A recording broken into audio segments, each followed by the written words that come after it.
The night the fever took hold of Duke Reginald Ashford, the great halls of Ashford Manor had never felt so empty. Only days before, the manor had been alive with the sound of polished shoes on marble floors and the low hum of servants carrying out their duties. Now, silence clung to the walls like damp fog. Candles burned low in their holders. Doors that once opened quickly at his command remained closed. Even the air felt colder, as if the house itself feared what was happening inside its master's chamber. Duke Reginald Ashford had once commanded regiments of soldiers. He had stood before Parliament with a voice that never trembled. He had controlled land that stretched farther than the eye could see. But none of that power meant anything now. The fever had come without warning. It began as a slight chill during supper. By midnight, he was shaking so violently that the servants had to help him to his bed. By dawn, he could no longer stand. Now, at 42 years of age, the strongest man in 3 counties lay helpless beneath silk sheets, his body burning and his breath uneven. His once steady voice had faded into broken whispers. Dr. Piton stepped out of the bedchamber with a grave face that told the truth before his words ever could. In the hallway stood Lord Charles Ashford and his wife, Lady Charlotte. They waited at a careful distance from the bedroom door, as though illness might leap across the polished floor and cling to their clothes. "Well?" Charles demanded, though he did not move any closer. Dr. Piton removed his spectacles and wiped them slowly. "His Grace's fever is severe. It has not broken. There is congestion in his chest, and I cannot promise recovery." Charlotte's hand flew to her throat. "You do not mean consumption?" "I cannot rule it out," the doctor answered carefully. "We simply do not know." The word hung in the air like a curse. Consumption had taken dukes and farmers alike. It respected no title. Charles looked at his wife. Their eyes met in silent agreement. "It may be wise," Charlotte began softly, "for us to remove ourselves for a short time, for the children's sake." "Yes," Charles said quickly. "We were invited to stay in Scotland, the Wetherby estate, fresh air, isolation." Dr. Piton's jaw tightened, but he said nothing. "His Grace will require constant care, day and night. The staff will manage," Charles replied. "That is what they are paid for." And just like that, the decision was made. By afternoon, trunks were being packed. Horses were prepared. The Ashford family would leave before sunrise. None of them noticed the young woman standing near the servants' staircase, half hidden in shadow. Mary Collins had heard every word. She had worked at Ashford Manor for 3 years. She had arrived at 17, thin and frightened, after her father's death left her family with nothing. She had learned to scrub floors until they shone like mirrors. She had polished silver until she could see her reflection in every plate. Most days, the Duke had never noticed her, but Mary had noticed him. She had seen him increase the wages of a stable boy whose mother was ill. She had watched him pay for schooling for tenant children. She had seen kindness that most never bothered to look for. Now those who shared his blood were preparing to leave him behind. Mary felt anger rise in her chest so strong it surprised her. How could they walk away? "Mary," the sharp voice of Mrs. Hartwell, the housekeeper, broke through her thoughts. "There is work to be done. Yes, ma'am," Mary answered quickly. But that night, as the manor fell into uneasy silence and most servants avoided the master wing entirely, Mary could not sleep. She lay awake staring at the ceiling of the servant quarters. She imagined the Duke alone in his vast room, burning with fever. She imagined the silence around him. Fear pressed at her. Illness could spread. Servants had no doctors waiting for them if they fell sick. But another thought pressed harder. no one should die alone. Finally, she rose from her narrow bed. She wrapped a shawl around her shoulders and moved quietly through the dark corridors. And the master chamber door stood slightly open. Inside, the fire burned low. Shadows danced across the tall walls. On the massive bed lay the Duke, curled on his side, trembling despite the heat of the room. The water pitcher beside him was empty. His lips were cracked. "Your Grace," Mary whispered as she stepped closer. His eyes opened slowly. They struggled to focus. "Water," he breathed. She moved quickly, filling a glass and lifting his head gently. His skin burned beneath her fingers. He drank like a man lost in the desert. When he finished, he looked at her with confusion. "Who are you?" "Mary Collins, Your Grace. I work in the laundry." He studied her as though seeing her for the first time. "Why are you here?" Mary hesitated only a moment. "Because you need someone." A faint, bitter smile touched his lips. Apparently not enough. She knew what he meant. "I am here," she said softly. She dipped a cloth in cool water and placed it on his forehead. He closed his eyes with a sigh that sounded almost like relief. "Aren't you afraid?" he asked after a moment. "If I am contagious?" "Yes," she answered honestly. "But fear is not a reason to let someone suffer alone." The simplicity of her words seemed to reach him. Through the long night, she remained at his side. She changed the cloth when it grew warm. She helped him drink. She steadied him when coughing shook his frame so violently she feared it would break him. In his fever, he spoke of battles long past. He called out orders to soldiers who were not there. He whispered apologies to his late wife, Elela Nena, whose death 5 years earlier had left him a hollow man. And at one point he murmured, "Charles, I never wanted it. I never meant to take what was yours." Mary listened and began to understand that the wound between the brothers were deep. Near dawn, his fever surged so high she feared he would not survive the hour. She held his hand firmly. "You are not alone," she whispered again and again, though she did not know if he heard her. When morning light crept through the tall windows, Mary was still there, and the Duke was still breathing. Word spread quickly through the staff that Mary had stayed in the chamber all night. Some called her foolish, others called her brave.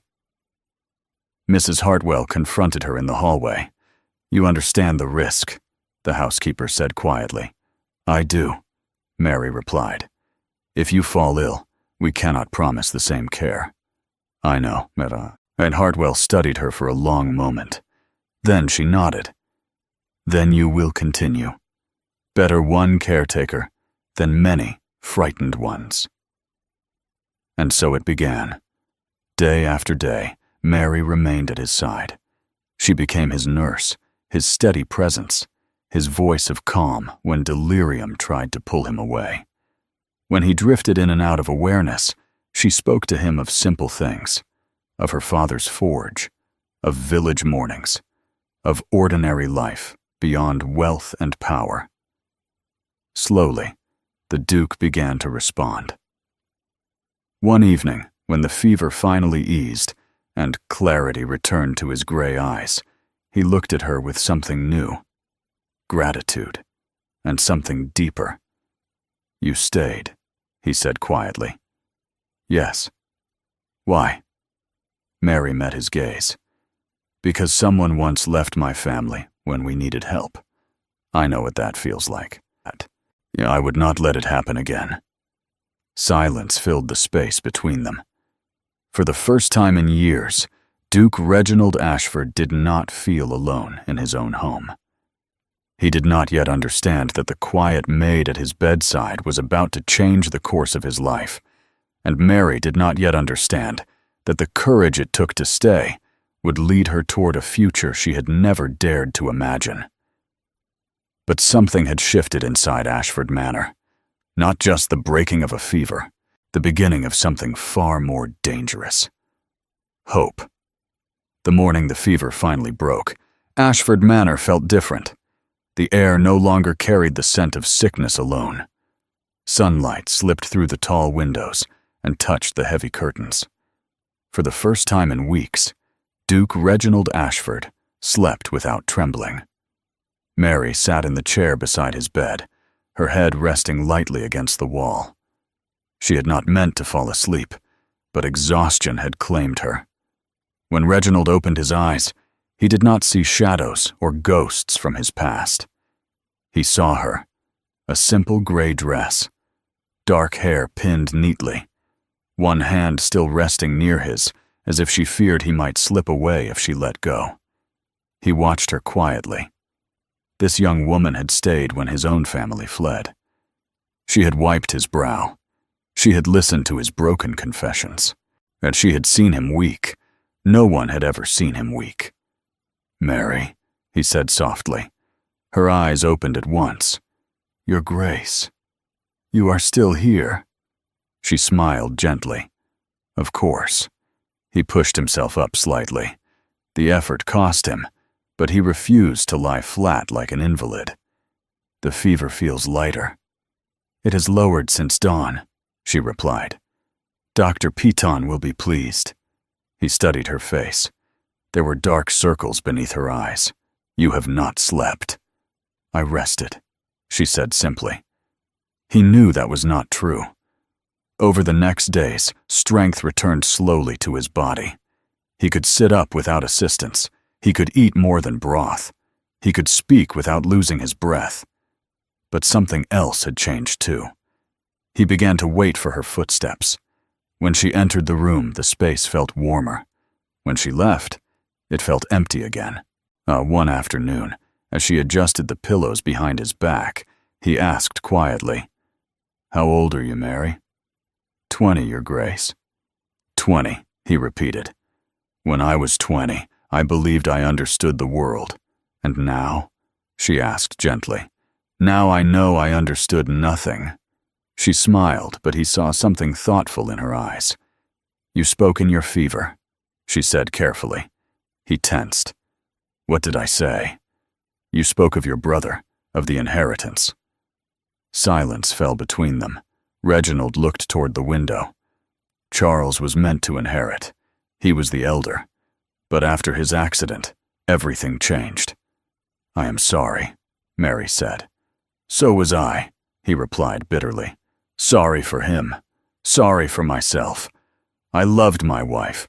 I could not have married her if I had remained the second son, who at his misfortune gave me my happiness." "You did not cause his accident," Mary said firmly. "No, but I benefited from it." He looked at her then, truly looked at her. "Why are you defending me?" "Because you judge yourself too harshly." He felt something stir inside him. Not pride, not authority. Peace. Days turned into weeks.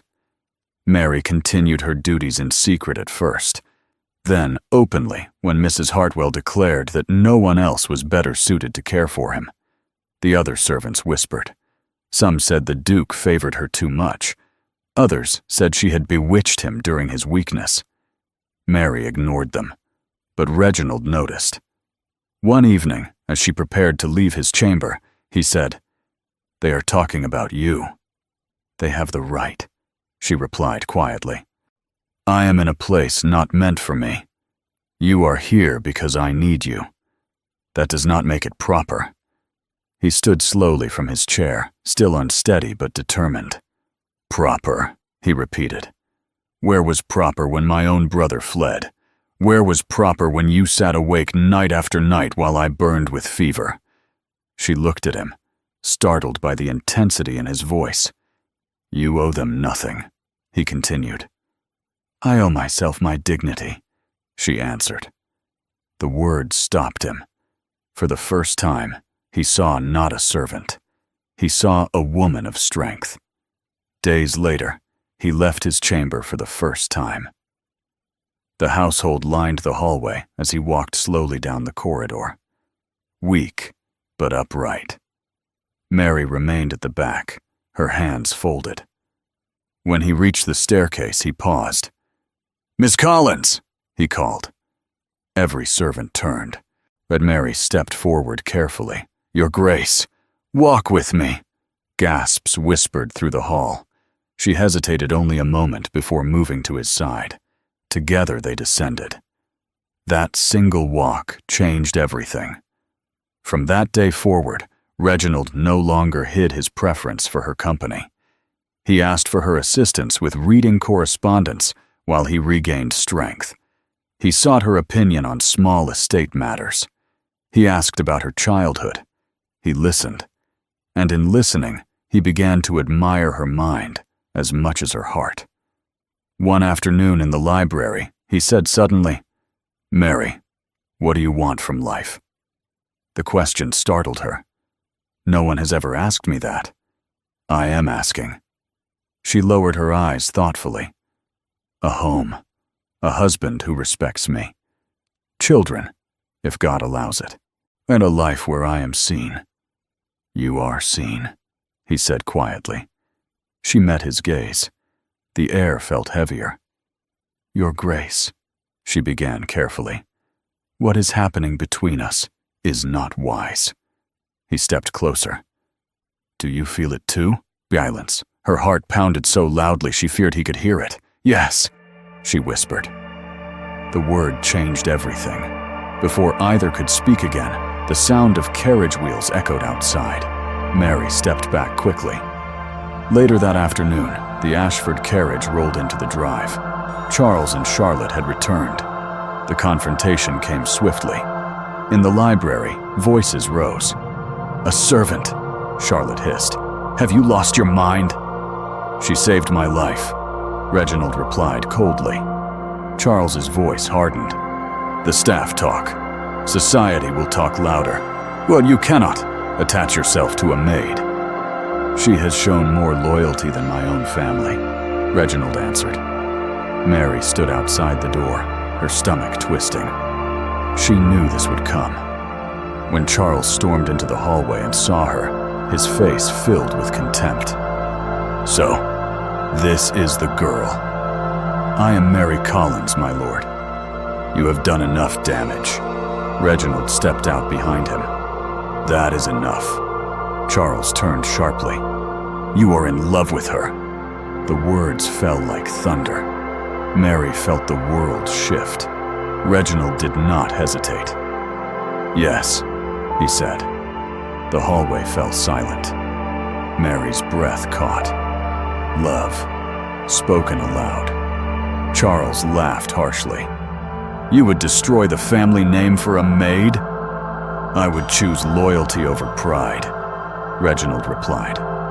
Mary stepped forward, her heart breaking even as it soared. "Oh, stop," she said quietly. Both brothers looked at her. "This cannot be," she continued. "I am a servant. He is a duke. Whatever feelings exist, they must end." Reginald turned to her in disbelief. "Mary."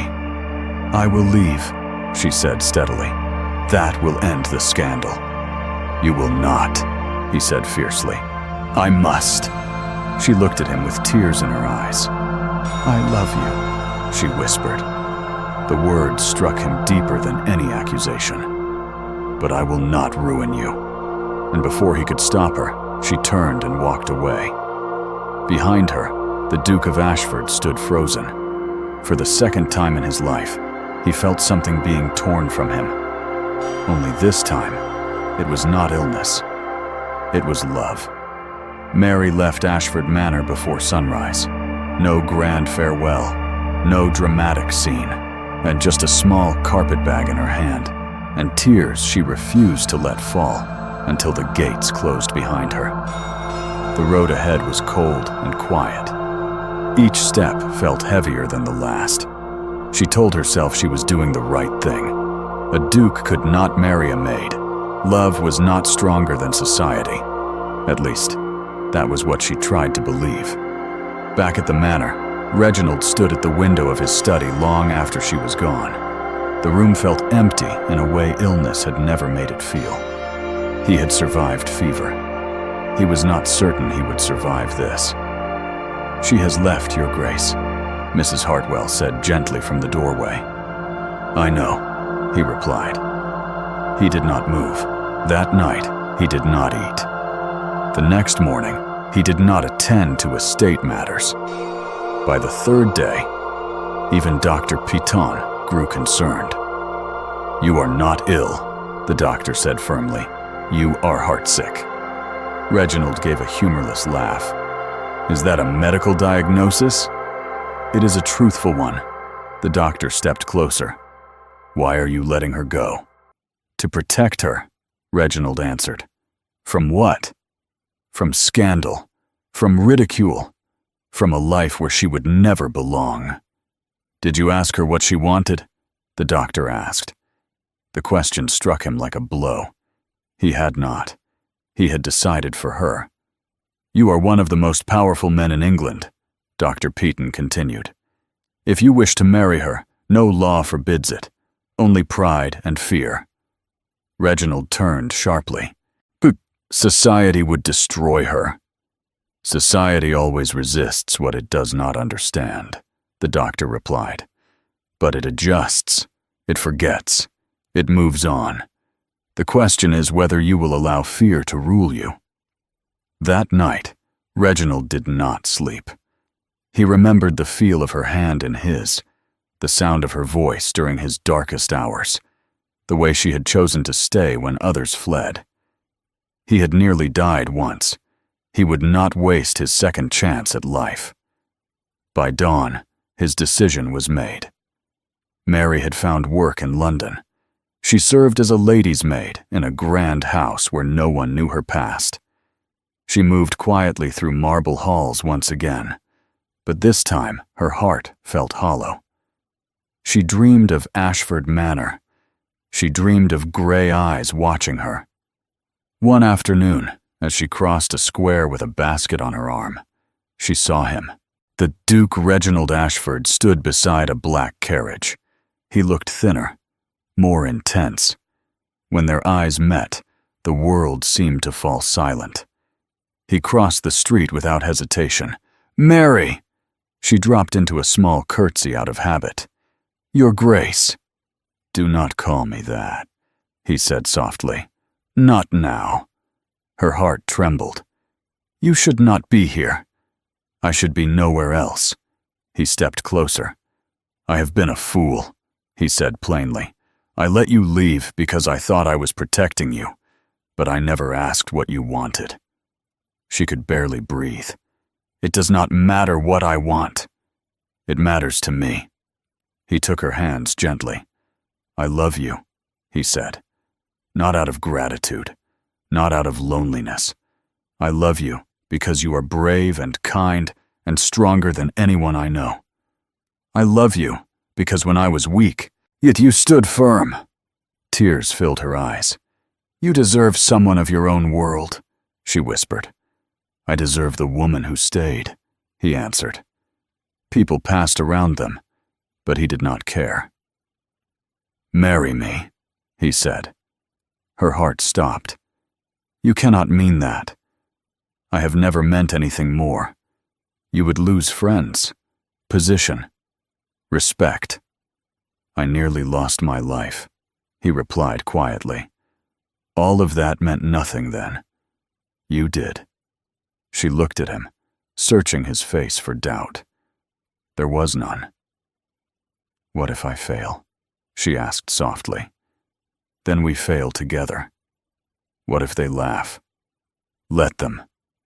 What if your brother never forgives you?